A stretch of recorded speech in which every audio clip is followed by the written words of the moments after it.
Welcome to the Psychology Podcast, where we give you insights into the mind, brain, behavior, and creativity. I'm Dr. Scott Barry Kaufman, and in each episode I have a conversation with a guest who will stimulate your mind and give you a greater understanding of yourself, others, and the world we live in. Hopefully we'll also provide a glimpse into human possibility. Thanks for listening and enjoy the podcast.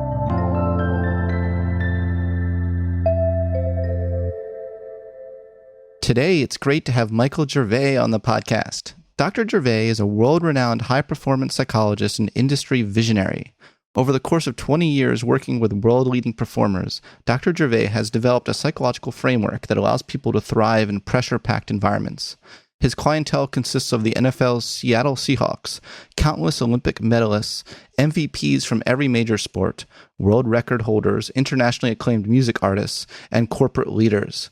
Dr. Gervais is the host of the popular Finding Mastery podcast that explores the psychology of some of the world's most extraordinary thinkers and doers.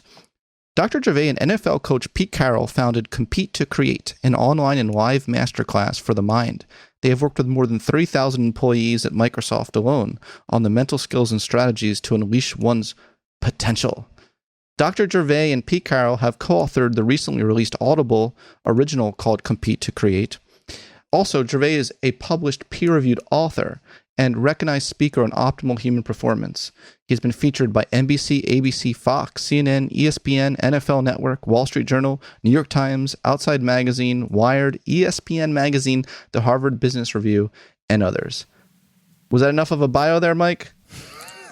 And I get to be fortunate to be Scott Barry Kaufman's friend. Oh, I love it. Mike, it is so great to have you on the show today, if I may call you Mike. Oh, of course. I've been looking forward to this with you. Been looking forward to it as well. I think it's been maybe a couple years since you've last been on the Psychology Podcast. Congratulations on everything that you've been putting together. And it's not lost on me the work that you've invested in trying to understand how to add to the body knowledge of our beautiful field. So well done, mate. Well, thank you. That really does mean a lot to me. It's nice to have that noticed, that hard work. So let's talk about Compete to Create. It's an Audible book now. I mean, it was a training course, and now you've turned it with Pete into an Audible book. Why Audible? Why that format? Well, I'm a fan of listening as a form of learning. I really like the visual and auditory systems as part of learning. So that's why we started the course. And then the reason we wanted to do an Audible book, an Audible original as it's called, is as an extension to the podcast experience for people, and as an extension that you can listen to some stories rather than read them. And we will get to a book at some point, but we wanted to start with Audible as we're fans of what they've done. Yeah, they're great. I think a lot of people are really moving to Audible these days. I think I may have sold more copies of my book on Audible than the hardcover version, especially during this pandemic. This might just be exactly what the doctor ordered for a lot of people, your book on Audible. Well, we had a lot of fun putting together this interactive relationship between stories and science and very tangible takeaways. That's the thing about our field, is that it's invisible. Yeah. And we're working on the interior life, which is incredibly tricky, to try to illuminate and create something that is noticeable in the way that we can change, because it's an internal private world that we're talking about. So I think we found the sweet spot between science, fun stories that he and I banter back and forth, and then obviously the takeaway tools. Well, let me step back a second. Where did you meet Pete Carroll? How did that happen, that kismet? It was a mutual friend put us together. And so they had assumed that we knew each other based on our worldviews. And so I said no, and he said no. And so this person put us together over over a dinner. And it was just electric. It was a great dinner, great conversation. We talked about, obviously our worldviews. We talked about the science and the art, that intersection of psychology. And then we talked about our calling for generativity, our calling to give. And we both had some nonprofit, deep roots in nonprofit arena. And so we talked about that as well. Yeah, there are lots of areas of mutual interest between you and him, and the vision and philosophy seem to match quite well. What does the phrase compete to create mean? And I asked this because when I was on your show recently, we had a fun discussion about the word competition, and I want to concede something to you. Maybe that's ironic. We're talking about competition. But what I liked about that conversation is that you convinced me that the word competition doesn't have to be this winner takes all sort of spirit, which maybe I had been thinking too much along those lines prior.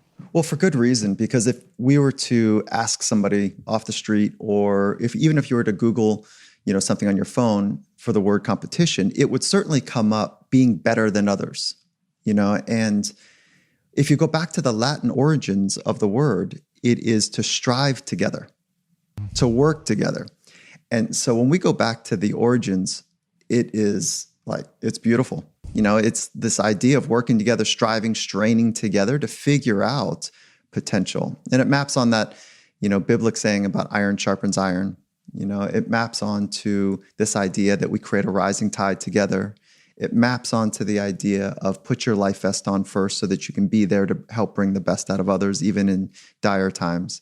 So it really is this idea of the relationship between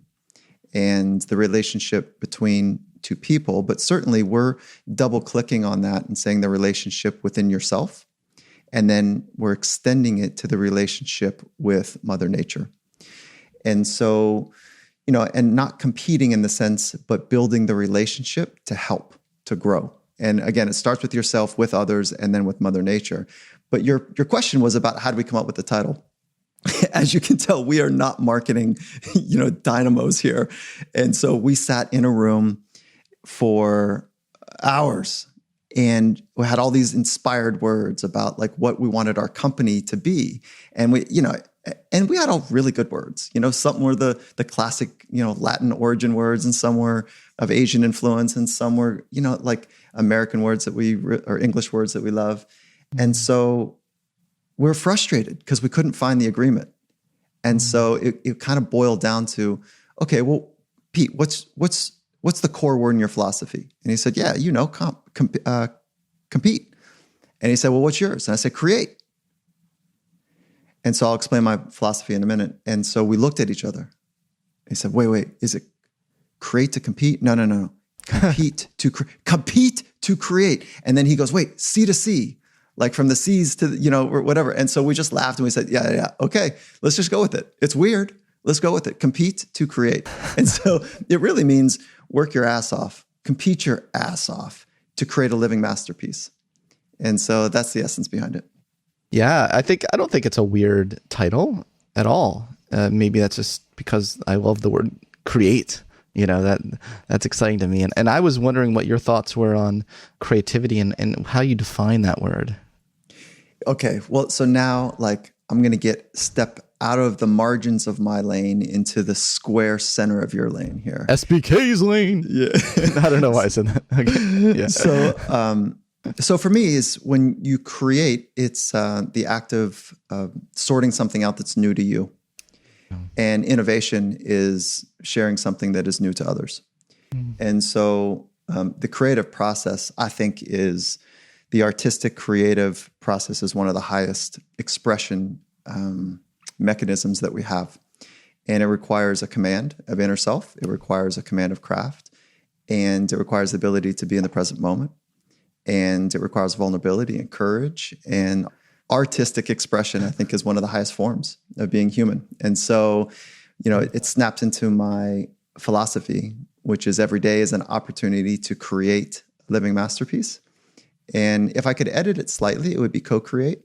But because it's a relationship, with self, others, and Mother Nature, spiritual, if you will, the co-creating. But not to confuse myself, it's I love the word create. So I want to pause there and say, remind me how you see, because I've read your books, but remind me how you see and define the word create. There are very different definitions, as you know, and in the psychological literature, there's the definition of creativity as novelty and meaningfulness. It has to have both components. But I like to return to the old humanistic, sort of just simple definition, like the Rollo May and courage to create. He's like, creativity is just you bringing into being anything that didn't exist before.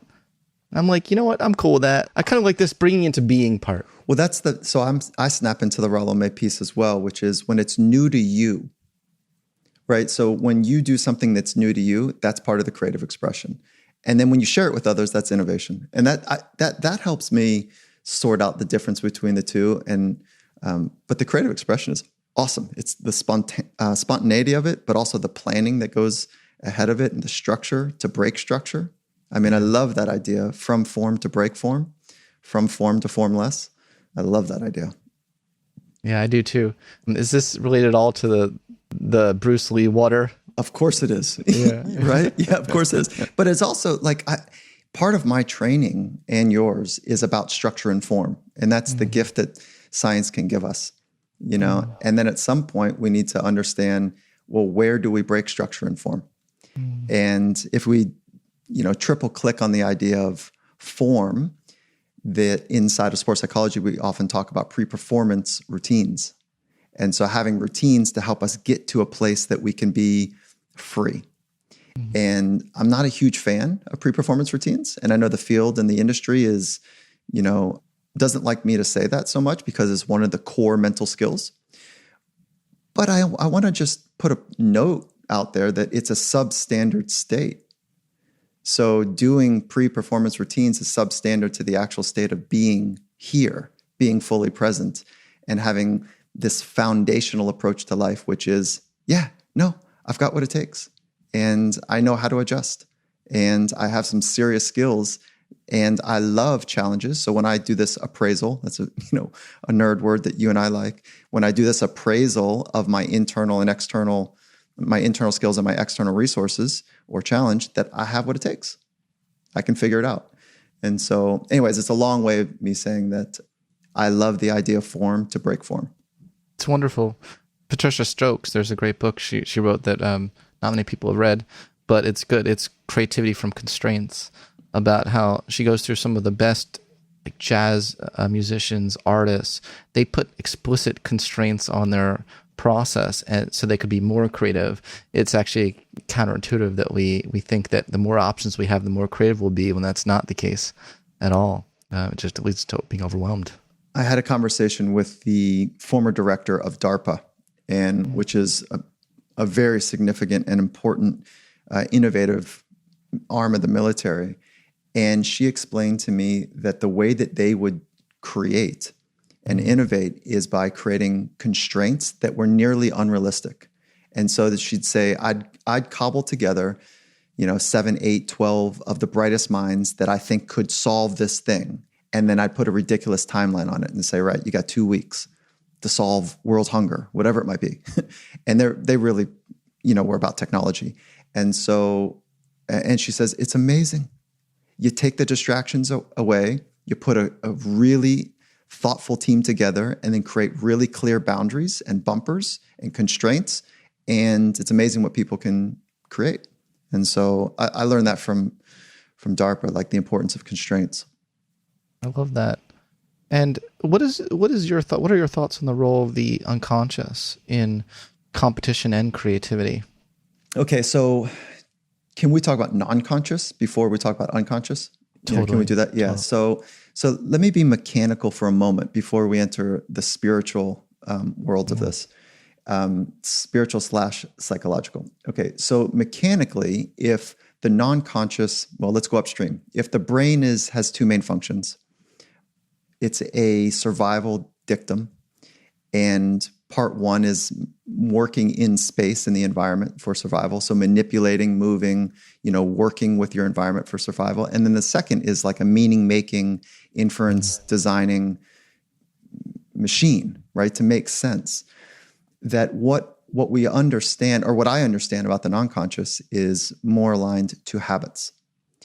And so we go from something that takes a lot of resources into something that we can do with some automaticity. And then when we can do it that way, it gets driven down into something that is more of a neurological patterning, And so the non-conscious, the mechanical way of thinking about the non-conscious is that because we do things repeatedly, they become automatic. And that is a resource-saving machine. It's expensive. from a brain perspective, from a psychological safety mechanism, it's expensive to try to focus on things that could be automatic. And so the non-conscious for me is a part of it is a bunch of patterns and being able, and this is where I think heuristics make sense, is that heuristics are that snapshot ability to have a quote unquote shortcut to what this moment means and what I need to do in this moment to optimize it. And if we're not careful, just survive. But, you and I like to think about optimization. So non-conscious is really about those, the patterns that sit underneath the surface that we don't need to think about from a mechanical standpoint. And that is very important for the optimized experience as a human. And it's also a trap. So it's got both of those. Yeah. Total double-edged sword. Mm-hmm. Well, this idea of optimization is very interesting to me. I was hoping we could unpack it a little bit intellectually. I would love to do that with you, but I want to hear your take on what I just said. Because our friendship, what I love about our friendship is that, because we go back and forth, about things, and iron sharpens iron. So I respect your acumen and your intelligence and your curiosity. So I'd love for you to push back or nod your head to how you see the non-conscious. Thank you, Michael. My style is when I'm doing the interviews is instead of just turning the spotlight back on me, I ask clarifying questions, and then that'll stimulate in me it's like a covert way of me being able to comprehend areas of agreement and disagreement. So I was hoping if you could unpack a little more what this idea is of getting better, and then I'll respond to that once you can do that. Sure. But what I want to understand is, you talk about optimization, but in a lot of ways your book is about getting better. And what I want to understand is your conception of like, what is the asymptote there? Like what is the end game? What is it? What's your North Star goal what does it mean to get better? And once I understand that better, then I'll definitely weigh in. Beautiful. Well, let's go North Star first, and then I'll work backwards. Great. So the North Star is being here. Wow. Not doing. No. Being present, being authentic, being grounded, having your mind and your body in the same place, doing the same thing. And so that's the essence of it. And the axiom that sits underneath that is you have everything you need already inside you. And to do the being. And so let's start with the North Star. That's the North Star. And then when we think about what happens for most people is being is easy, let's say over a cup of tea with friends or a glass of wine at dinner. Like being is easy when the environment is easy. Okay, when it's conducive, when it's favorable. And as we go up the ladder or titrate up stress or pressure or consequential environments, can you still be you? And so what does that mean to be you? It means your mind and your body in the same place doing the same thing and doing it authentically to your principles and your value structures, your virtues. And I don't really love the word virtues, but doing it into your character style. And so that's what it means. Now, what I have come to find is that we need mental skills to be able to do that in the most consequential environments. Because we start to make different sense of what happens if. Maybe I can't be myself because I need to play it safe and small, or I tighten up or whatever. And it's really hard to be free when you have the perception of a moment having consequence. And so that's where mental skills come in. That's where the getting better at the mental game is about. And so the mental game really is twofold. When I think of psychology, if I could oversimplify the beautiful science that we have fallen in love with, is that there's a discovery piece to it, and then there's a skill building piece. And so I just want to oversimplify that we need both. We need to understand deeply and who we are, what we're about, how we make sense of the world around us. And then the other part is like, what are the skills that are going to help? What are the psychological skills that are going to help me be about it on a more consistent basis? And when that happens, I got it. And I don't know anyone that has it. Maybe Dalai Lama and Jesus and Scott Barry Kaufman, but No. I'd like to take a moment to talk about our sponsor, BetterHelp. Is there something interfering with your happiness or preventing you from achieving your goals? For quite a lot of us right now during this coronavirus pandemic, We are struggling with our most fundamental basic needs, such as our needs for security, connection, and opportunities to master our work. I think all of us could use some therapy right now. I know I sure could, which is why I've really been enjoying working with a professional therapist at BetterHelp, so I can realize the best version of myself, even under the current circumstances. BetterHelp will assess your needs and match you with your own licensed professional therapist, and you can start communicating with your therapist in just under 24 hours. Note that it's not a crisis line and it's not self-help. It is professional counseling done securely online. There's a broad range of expertise available, which may not be locally available in many areas. In fact, the service is available for clients worldwide. What I really like about BetterHelp is that you can log into your account anytime and send a message to your counselor. You'll get timely and thoughtful responses, plus you can schedule weekly video or phone sessions so you won't ever have to sit in an uncomfortable waiting room as you typically have to do with traditional therapy. BetterHelp is really committed to facilitating great therapeutic matches, so they make it easy and free to change counselors if needed. It's more affordable than traditional offline counseling, and financial aid is available. BetterHelp wants you to start living a happier life today. Visit their website and read the testimonials that are posted daily. Here's a recent one, for example. Camilla helped me turn my life around.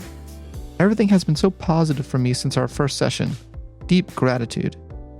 I'm pleased to announce a special offer for listeners of the Psychology Podcast. You can get 10% off your first month of professional counseling by going to betterhelp.com/psych podcast. That's betterhelp.com/psych podcast. Join the over 800,000 people taking charge of their mental health with the help of an experienced professional. Okay, now back to the show. I love what you're saying, and I distilled it in my notes as you were talking to know thyself and then be better than yourself. Let's think about that for a minute. Think about it. Know thyself, yes. Because Carl Rogers talked a lot about, I know you like Carl Rogers too, we both nerd out over Carl Rogers. He says the curious paradox is that once I accept myself, then I can change. And this discovery part, you may discover things you don't like about yourself, but you still accept them, but you still want to change them ultimately. So yeah, there you go. Yeah, that's what I meant. Yeah. That's what's up. And so I think that that's important nuance to bring about is that when you use your imagination or you're around people that are going to use their imagination for you, that one of the things that we can do is we can imagine what it's like when we are truly, authentically ourselves in all of its essence. And we're our highest form, right? The most joyous, whatever that means to you, the most joyous, the most intense, the most present, whatever that means to your unique way of engaging in the world. Yeah. That aspirationally is the idea.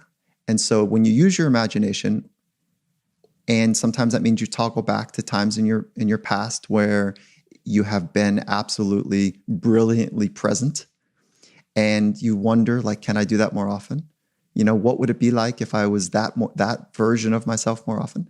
That's what I'm talking about. Like creating this idea, this vision about what it means when you are fully syncopated and integrated into an environment. And that environment potentially has what once brought you stress. You can mitigate that or even dissolve that pressure by being fully skilled and having a deep commitment, a fundamental commitment to be yourself in every set environment. And so I'll just add one little nuance to the end of this and I'll stop talking, is that I mentioned somebody else using their imagination. That, in some respects, is one of the highest forms of love, is that you're so present with another person that you get glimpses of what it would be like for them to be what you've seen and smelt and heard and felt, for them to be about it on a regular basis.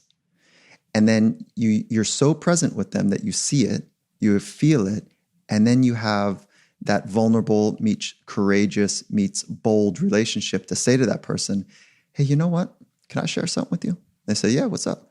So when I think about like what I've seen from you and what is amazing about you, this is what I see. What do you think? And then there's this calibration of like a better version of you. And that, in many respects, is one of the beautiful gifts of love. See, this is why this dialectical is beautiful, because I'm just modified on the spot, my two maxioms. So it sounds like know thyself and then become a better version of yourself. Yeah. And then where that gets tricky is that when you really know yourself, are we talking about embracing all of the character flaws and all of the assets, right? Like all of that. Yeah. Yes, we are. Yeah. And then we're saying, if you were able to, like, you think about this expanded version of you, and version's there's a complication with that language, right? Because it sounds like it's a thin slice, like a version, or it's a manifestation of something that is less than now. But if you were to embrace what it would be like if you were more consistently loving, more consistently authentic, more consistently caring or compassionate or whatever, that's what we're talking about. Like if you're working on, I don't know, strength, what would that look like and feel like? And then that's the North Star, being that more often. And then we back into a strategy and a plan to help make that happen. I guess the way I was thinking about it is that when you focus on things like mindfulness and attention, you use those as skills to be as present as you can to the best that's within you, so that you don't get constantly distracted by and pulled into other people's dramas and other people's selves. I guess that's what I was thinking about, why your skill building is so important, is because that skill set gives you the attentional abilities to not be so driven by everyone else's desire to suck you into their life story, So I don't know, that's the way I was thinking about it. That's it. That's exactly how I think about it as well, is that, it's through the relationship with ourselves that we become, with others as well, and Mother Nature. But that relationship is born through deep focus and attention. And when we're in environments of perceived or real pressure or consequence, then our attention goes to something that is more immediately required, which is survival. And so you nailed it. And when you learn how to be aware of what's true and what's present and what is unfolding and how you're responding to the unfolding environment, you end up learning that not all your choices are the ones that are beautiful. Sometimes they're scratchy and irritated and full of frustration, and if that's okay for you, then that's okay. But also it's important to embrace that when we are frustrated with others, that there is some of scar tissue that happens in the relationships. And, so that's okay. We just need to, spend more time, I think, becoming aware. And when people do embrace that deep commitment to awareness, which is what mindfulness really is about, or a significant part of mindfulness, we end up recognizing that we're all just trying to figure it out. Like, we're just trying to do our very best based on our genetic gifts and liabilities, based on what we've been taught, what we've been untaught. We're just trying to figure it out and do our best. Some people have incredible natural skills, but most people that pursue potential have a relentless commitment to organize their inner life and their skills and physical skills and talents, their craft, to be able to express them across said environments. Yeah, it's a good point, but there's individual differences in that, as you point out, those who are committed to that. But aren't there a lot of people who aren't trying to do their best? I mean, they're not consciously, actively working towards that. It's an interesting philosophical dilemma about humanity. Most people that I know, well, let's talk about the people I work with. They're the half percenters, the absolute freaks in the way that they've organized their life to express their talents. Most of them would say, oh, yeah. And they'd still say that, but there's more to go now. Then when we double click to, the 99%, the rest of us, I'd love to hear what you think. I think most people think that they are doing pretty well. They're trying to be their best, but they also know that there's more to go. Yeah. So I don't see a big difference other than the fundamental orientation of how you design your life. And I say that because so often, as you recognize, people are looking for shortcuts and hacks and tricks and tips and 7 steps or whatever. And that's all bullshit. There's none. We make a mistake. Bro. You just like telling a lot of people Santa Claus don't exist. I know. So we make a mistake when we see the people on the podium and we say, oh, it's amazing. Look at the hardware. Imagine their life. Now look at what sits before it, which is the fundamental organization of how they manage and structure their life, their day-to-day life. It's a fundamental commitment towards that aim. So I think most people know that think that they're doing pretty damn good and know that there's more to go. Even if you're on the continuum of mental illness, on the continuum of the human experience from mental illness, suffering, all the way up to some sort of optimization. I think everybody has pretty much the same approach, which is I'm doing pretty good, I'm doing my best, and there's more to go. Take people who score high in like the dark triad of personality, which is something I've studied, narcissism, psychopathy, Machiavellianism. So their primary motivation is, I'm not convinced their primary motivation is growth and trying to be their best self. Their primary motivation is how can I exploit others? How can I manipulate others for my gain? How can I have control over others? Would you still say even in those cases, those individuals are trying to they're just doing their best? Like, would you say that about dark triad individuals? Okay, so let me pull this apart in 2 directions. One, their North Star is different than the North Star you and I are talking about. So exactly. I think the framework is still the same. That they are working. The dark triad folks are, I don't know if I can use this word, but they're skilled. Like they're really committed to, let's call it power. They're really committed to something that you and I are not committed to, and they are organizing their life toward that aim. So their commitment is important. Okay. And so they're flat out committed just like the rest of us. It's just a different North Star. Well, that's what I was thinking is that, people definitely have different North Stars, but you think that within them is still this potentiality that wants to be a better person? No, not be a better person. Okay. I think that they want to be better. And their North Star is just different than... That's right. Yeah. This is super complicated, but let's see if we can answer this question. Was Genghis Khan a good leader? Was Mussolini a good leader? Was Hitler a good leader? Was Bin Laden a good leader? It's complicated to even bring that question up because of the destruction that they have left in their wake. Were they trying to maximize their approach toward their North Star? Probably. It's not the North Star you and I are anywhat invested in or even find to be beautiful. But how did they organize their life? Fundamentally toward that North Star. And that's what makes it scary to me. Not everybody's nice, kind, loving, sure. Beautiful. There's evil, dangerous people in the world. So this is really helpful to help me clarify your worldview and what you and Pete argue in the book, because you're ensconced in this world of sports where for a lot of people, doing is what matters. You don't have the quarterback, taking the ball and start meditating in the middle of the field. And he's like, he's like, nah, I'm good. I'm just going to be during this game. So how do you help the players balance the two, or not, maybe balance isn't even the right word, integrate the two, where they're being on the field, but they're still like, they want to win the game, right? Like, let's be honest. Yeah. Oh yeah. Good question. Yeah. And thanks. I like keeping it real, Mike. You like that? Yeah, for sure. It's a big word to me. Yeah. Or big phrase. So,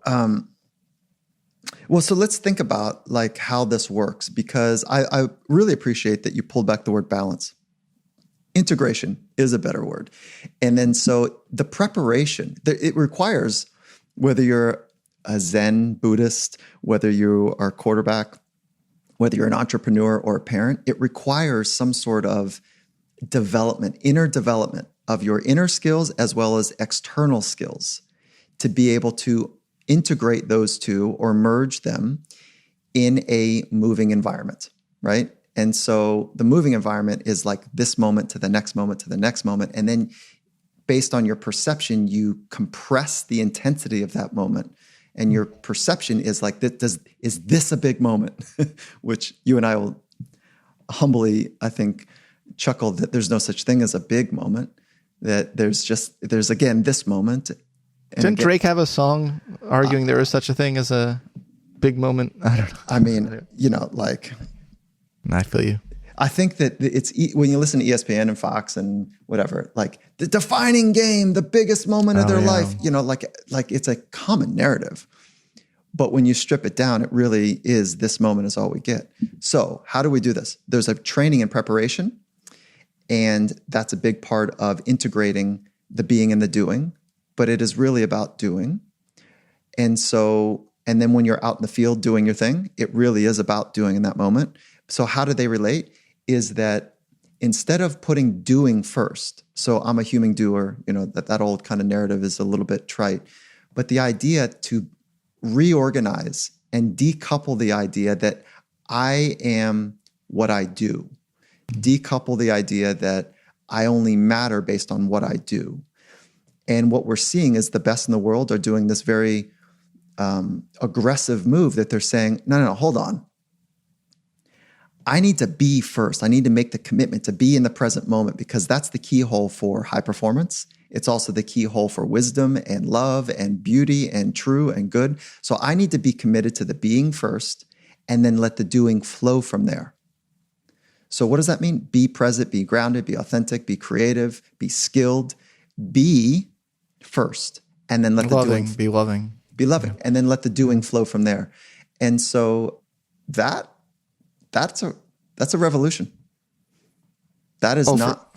That's a revolution. It's a revolution of organizing thought to be able to flourish in any environment that you want to be in.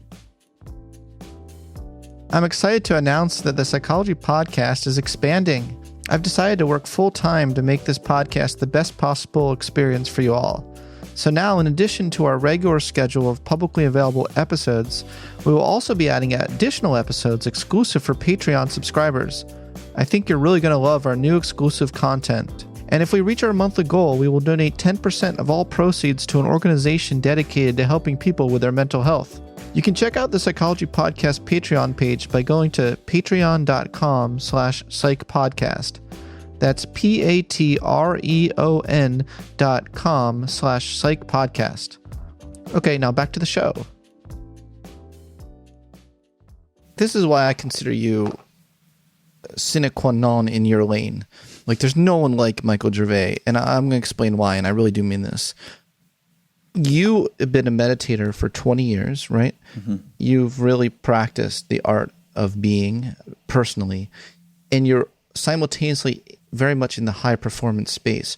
You tend to see, people who are expert meditators, they stay on the mountain in a lot of ways. And no disrespect to expert meditators listening to this podcast, that just because you're not playing for the Super Bowl, I don't think any less of you, or, on the Super Bowl field coaching. But this is not a matter of comparing you to others. I'm just saying why your approach is so unique, because you're combining this being aspect in a really high doing environment.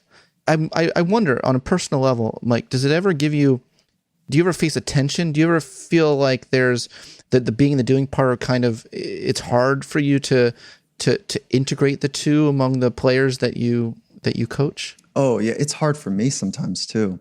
And I've spent my life trying to sort out this relationship between the two, being and doing. And I'll tell you why, is because, okay, let's be materialistic for a moment, is that if the doing doesn't go well, and in high performing environments, the runway is short. In the most consequential environments, if you make a mistake and you were to perish or a loved one were to die, like, the runway is incredibly short with a mistake. Okay, but then when you think about rugged environments, like the NFL is a rugged environment, and the performance standards are really high. So it's like, I think it's the first 4 games of the season, is somewhere in there, 4 to 6 games of the season is where coaches are getting fired. Based on what? On the doing. So here's the challenge on the most basic level, is that, and I want to talk about the dilemma in a moment, but the challenge is, if the doing isn't good enough, people are going home.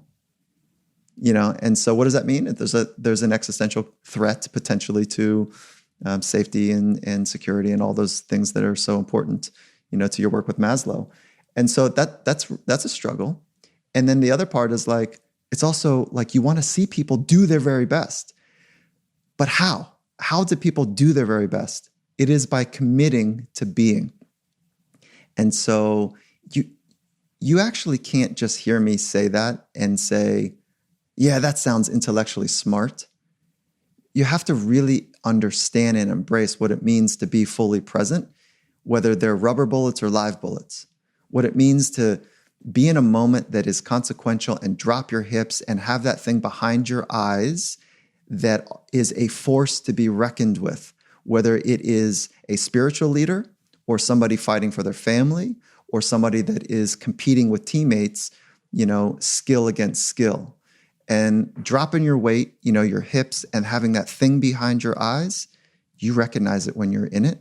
And there's something incredibly expansive when you are able to harness it. And I imagine that's what Dr. King felt when he was on stage, with his beautiful speeches. And I imagine that's what Mandela was feeling when he was writing his prose. And I imagine that's what Buddha felt when he was underneath the tree. I imagine that's what Scott Barry Kaufman is like when, he puts together the final touches of like the commitment of his book. Like I imagine that's what it's about. Like you're really able to be present and have some conviction about yourself. And at the same time, be fluid and open and adapt to the unfolding, unpredictable, unknown, which is, man, that is such an electric way of going through life. For sure. Yeah. Sometimes I'll go days I'll forget to eat. I'll forget, call my mom back. And that's bad. That's really bad. Don't ever forget to call your mom back or else moms come back with a vengeance. How often do you and your mom speak? Well, we try to every day. Mm-hmm. We try to every day. It's same with my dad, who's my best friend really. But anyway, I don't want to take a detour. But yeah, I love a lot of what you're saying. It's really great to kind of hear about someone who's all about being, someone who's on the front lines in a way. And I imagine the same principles, right? If could be applied to the Army, could be applied to, if I was talking to someone in the Navy SEALs, they would probably tell me something very similar, which is, we have the goal, right? Like do this and they're pretty lofty goals, but they're probably not thinking about the broader goal in the moment. They're thinking about probably micro goals of pure absorption in trying to survive and deal with certain situations. Is that right? Yeah. And then after the age of like 3, we detrain ourselves away from the ability to be fully present, because we've got all these perceptions that we're working with and heuristics and, we've got noise. And so this really is the practice, the psychological practice of discovery and mental skills is really about being more proficient with the signal to noise ratio. So what's the signal? It's the present moment, being where your body and your mind are doing the same thing. And the noise are all the things, whether they're internal distractions or external distractions, it's all the noise that are pulling you from either having an unskilled mind or having let's call it a lazy approach, an undisciplined approach, to being present. So it's the signal to noise ratio. It's an engineering term, but I think it's a psychological term, maybe even more importantly so. Oh, absolutely. It has a lot of applicability for a lot of, even down to like the dopamine level. People have used that, in terms of like schizophrenics who have too much dopamine. They have too much of the noise and not so much of the signal of reality. So that metaphor has been used in so many ways to understand human psyche. So you've introduced a concept in your book that you say is one of the great constrictors of human potential, and you call it FOPO. I love it, Mike. I love it. Can you tell us a little what FOPO is? Fear of people's opinion. And so good. Yeah, I think. Did you coin that? Yeah. It was an accident. How things happen. Yeah. And I think it's one of the great constrictors for modern times. So remember, our brain is trying to sort out survival, and there's no stretches I'm going to make here, but not long ago, the great dangers of our world were, lions in the bush and warring tribes and whatever. So we had to be really attuned to our environment for survival. And we don't have lines in the brush anymore. That's not kind of what's happening. But our brain, our ancient brain, is still attuned to the environment. And so what are the great threats right now if it's not a lion? Well, it's what people think of us. And it's heightened by our social media platforms that are sharing what is wonderful. It's the highlight reel of others. And so it's creeped up on us, I think, in a pretty dramatic way, is that one of the great constrictors, fear is a constrictor, literally from a neurochemical, neuroelectrical, neuromuscular approach, creates an environment of constriction that we end up playing it safe when we feel that there's a threat. And so the threat is being kicked out of the tribe, not being good enough. And so I think it's, in modern times, that's the one we're wrestling with. Otherwise, why would people struggle so much to be on stage? Really, what's at risk? It's one thing. It's what other people think of us. That's it. That's the only thing at stake. And because the people don't Well, I'm afraid my pants are just going to fall down or something spontaneously. That's my fear. Oh my God. Has that ever happened? Never, but I did. I think my fly was down once, and that was horrible too. Same thing. I was mortified. It was halfway through the break. And so it was like a 3-hour thing. And it was about halfway through the break. Someone comes up to me and goes, "Hey, I just got to let you know." I was like, "You got to be kidding me." And they're like, "Yeah." So I've had it too. But we've all been there. Yeah. What are we going to But do? here's the thing. Once you've done it and you make it through something, I mean, this is a point we can build up to anything in life. I feel like it really gives me confidence that I'm not so fearful. I almost made up a word. I'm not so fearful again, of being in that situation, because my worst case scenario kind of happened.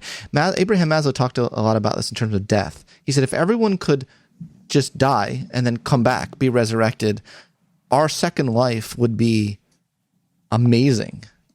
I'm right there with you. And I think sometimes we get a look at that when we break up or we lose a job or we get cut or fired, is that we make some commitments to ourselves about how, if we get another chance, how we're going to do it. And it's actually the origin story of how Coach Carroll ended up at USC, is that he got fired twice from 2 different NFL jobs. And looking back, if he was in the conversation, he'd say, I didn't fully commit when I was there. I was trying to be half me, half what the GM wanted, half what the owner wanted, half what the team wanted. I didn't have a full commitment. So he got fired from his second NFL job, and he said, "I got to figure this out. If I get another shot, at a potentially successful program, I got to know who I am. I got to know what is it that I'm going to stand for." So he pulled out spiral notebooks and just wrote. And that's the beginnings of having a clear philosophy.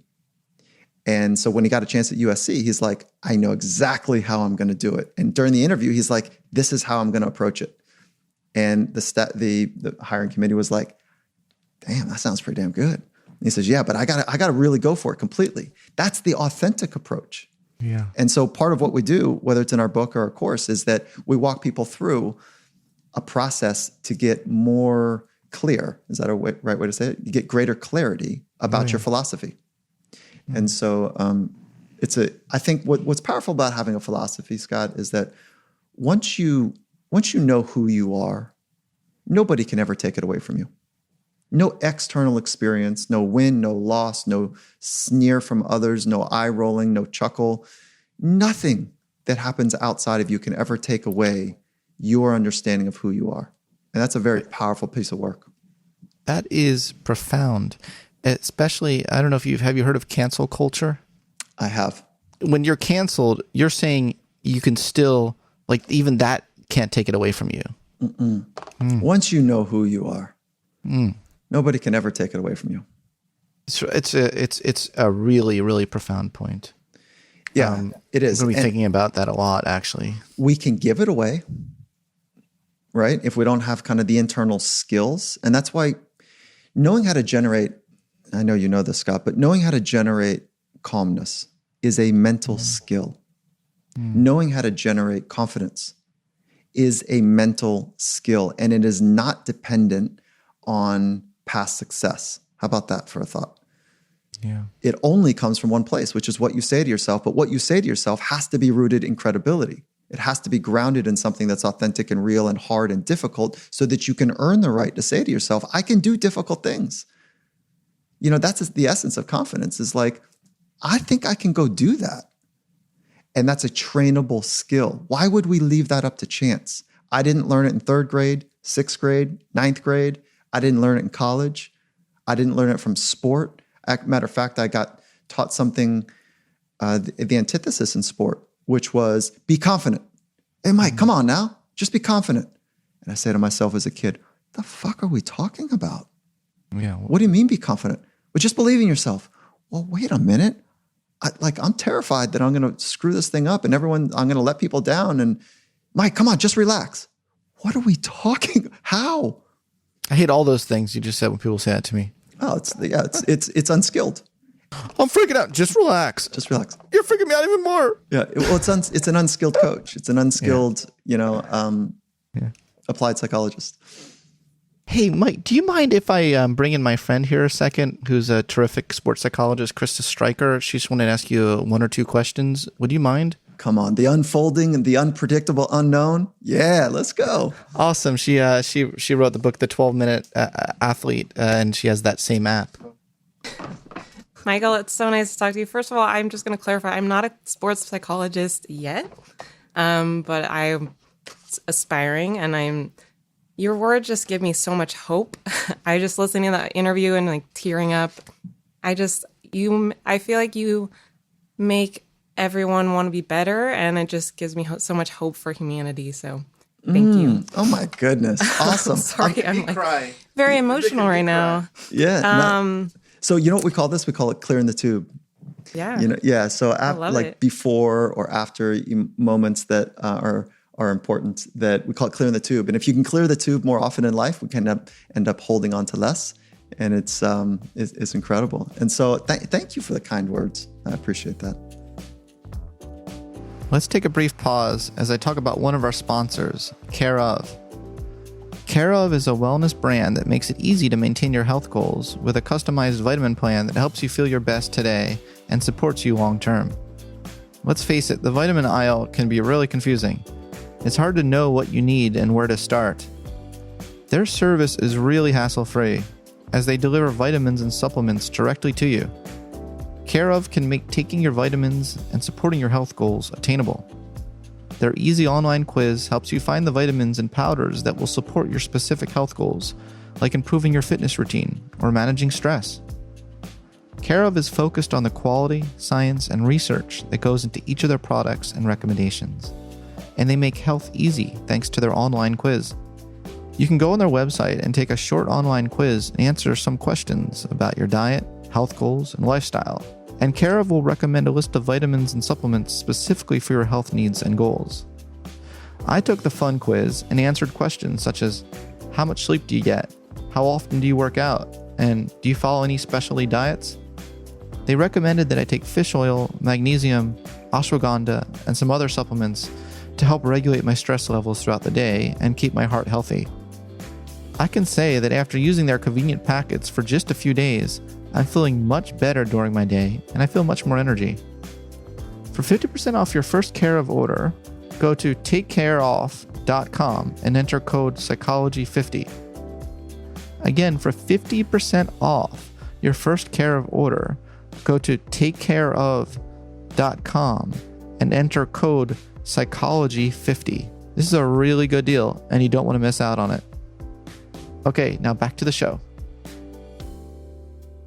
So I was wondering, you work with, like you said, the top 0.5%, the most amazing people, elite athletes, top of their game. And all of these people, from what I can tell, seem to love challenges. They seem to love leaning into that hard thing that the rest of us have a really tough time with. I was wondering if you had any thoughts on how the kind of average person, the rest of us, could love challenges more. Okay, it's a good question. I don't think there's an easy answer to this, but it does come down to something quite simple, which is to make a decision. Make the decision. how are you going to engage with difficult challenges? How are you going to do it? And if you make the decision, and then and the decision's quite simple. It's like, I know that challenges are coming. And I want to tell you a couple stories as I go. I know challenges are coming. And I'm going to make a decision that when I'm inside the challenge or approaching the challenge, that I'm going to fall in love with the exploration, the adventure, to see if I can be me and I can access my skills. Because that is the fundamental commitment I've made in life. It's that clear of a decision, right? Is most people haven't quite made the fundamental decision, and they see challenge as something that they're just not skilled at. So we got to go upstream, if you will, or down to the roots, if you will, and say, making that fundamental commitment. And I want to share a story. And Karch Karai is one of the greats. And he is a volleyball player and a coach. He won gold medals at the Olympics for beach and for indoor. He's won medals as a coach in beach and indoor. I mean, it's phenomenal. And he also won on the pro circuit, more medals than just about anybody. And he also won in NCAA double college. This is a skilled human with a fundamental commitment towards growth and improvement. And he's got great skill, great talent and skill layered on top of it. His mental game is unprecedented, and he loves competition. So I had the chance of working with him in the last Olympics, and he says this to me. He goes, Mike, this was like year one of our 4 years together, because we're going into the 2016 games. So year one of the games, he says, and he looks right at me and he says, Mike, nobody ever wins a gold medal without facing down a double-barreled shotgun. And I just looked at him, and I'm smiling, and like inside, and I'm just grinning ear to ear. And he goes, let's prepare our team for the double-barreled shotguns every day. I was like, yeah, that's a fundamental, that only comes from somebody who understands what it means to get after it and embracing like this idea that real challenges are coming. And so that's one story I want to share with you. The second story I want to share with you is that this happens just about every season. At the beginning of the season, the football season, or any season for people, is that nobody can do the extraordinary alone, as you would recognize. It's too complicated. It's too big. It's just too big, to do the extraordinary. Yeah, so we need each other. So what happens preseason is that we share this vision, we share this shared mission of what we're going to do together, hopefully, and then we lock arms. We say, okay, let's lock our arms here. And when we lock arms, we agree that we're going to do this thing together and have each other's back. But then at the moment that some real stress happens, some real pressure, some consequences perceived or real happen, you know what people do that are untrained? They unlock their arms. And the system frays, the ecosystem frays. So those that stay locked in embrace the second fundamental commitment that we need each other. So if you can embrace this idea that challenges are an opportunity to see and get some feedback about my ability to be me based on my character strengths, like the tone, the style of me, and my mental skills, which allow me to access my craft. If it's just a feedback loop, that's what it is. And you know that you need more feedback loops. And the second part is that we need to be connected to other people. And so can we access our ability to be ourselves in consequential, rugged environments, at the same time be connected to others? So it's just a feedback loop. That's all this is. And then the third piece is know the mental skills that you need help with. Is it relaxing and being more calm? Is it deeper focus? Is it the self-chatter, the confidence inner narrative? And there's only a handful of mental skills to work on. Optimism, confidence, being calm, deep focus are kind of the big four for me. And if you struggle on any one of those, you can back into them. And that's kind of how it works for me. Or you talk a lot about having a craft that you're working toward. Do you feel like people need to have a craft to get better? It's a good question. It's a really good question. What is the craft? Well, it's the form of expression, whether that craft is parenting or it is finances as a CFO, or it's management of people, as a director or leader, or it is a psychologist or an athlete. It's certainly easy to look at, or an artist. I think that the craft is our mechanism to express. And you say, well, what is Scott Barry Kaufman's craft? Well, his is certainly ideas and communicating ideas, both in written form and verbal form. And I would say the same for me, and so what is your craft? How do you articulate your craft? Through writing and ideas, and through fitness, because I love the connection between the mind and the body. Amazing. Mm-hmm. It's complicated, isn't it? Yeah, for sure. It's amazing. Yeah. There you go. You get to test out all of these mental skills. It's great. I forgot about my body. I forgot I'm supposed to work my body too. It is definitely the vehicle, isn't it? It's the carriage, if you will. It for sure is. Awesome. Thank you so much. Oh, my pleasure. Yeah, good to meet you. Thank you so much. That was really generous of you to talk to an aspiring Michael Gervais. Oh, please. Yeah. Yeah. That was fun. Yeah, she's great. I really recommend her book and app. So let me just end with asking you this question. I thought it was a really interesting question you asked in your book, and that's, how do the best let go and trust themselves? It just ties so much of what we're talking about today, and just, what does confidence mean? How can we just, at the end of the day, learn to trust our being? Well, really what that's about is figuring out in the most credible way, and how do you earn credibility is going through hard things, challenges, if you will, is that you have the inner skills to be able to adjust to the unfolding, unpredictable, the unknown. And so that's how you learn to trust yourself, that you can say things to yourself like, you know what? I don't want suffering. I don't want conditions in my life that will trigger suffering. But I know that I will figure it out, right? That I know how to be kind to myself. I know how to be strong. I know how to be confident, calm, and focused. Those are the kind of substrate, if you will. I have a fundamental belief that, from an optimistic framework, that the future is going to work out. And that's how we learn to trust ourselves, is by going through difficult times. It's how we become forged. It's how steel becomes forged as well. And so this idea that we're going to escape hardship or challenge is a bit naive. And so when we run to it, we get more skilled at it. And it is one of the things that athletes do well, is that they are highly skilled at being engaged in the unfolding, unpredictable environments, the unknown, if you will, because every competition they go into is unknown.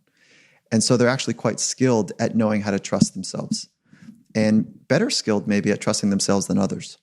So step one is trust of self. Step two is trust of others. Oh, it's so beautiful. Michael, thank you so much for coming on the Psychology Podcast, a repeat performer on the Psychology Podcast, and for offering everyone your really tremendous wisdom today. Hey, Scott, I appreciate your generativity. I appreciate what you stand for. I love your book. Plural as well. And so I love our friendship. So thank you for sharing me with your community. Thank you. I love our friendship too. Thanks for listening to this episode of the Psychology Podcast. If you'd like to react in some way to something you heard, I encourage you to join in on the discussion at thepsychologypodcast.com. If you can, please add a rating and review on iTunes. I read all of the reviews and really appreciate your feedback. Also, for additional exclusive must-listen-to episodes, check out our new Patreon page at patreon.com/psychpodcast. That's patreon.com/psychpodcast. Thanks for being such a great supporter of the show, and tune in next time for more on the mind, brain, behavior, and creativity.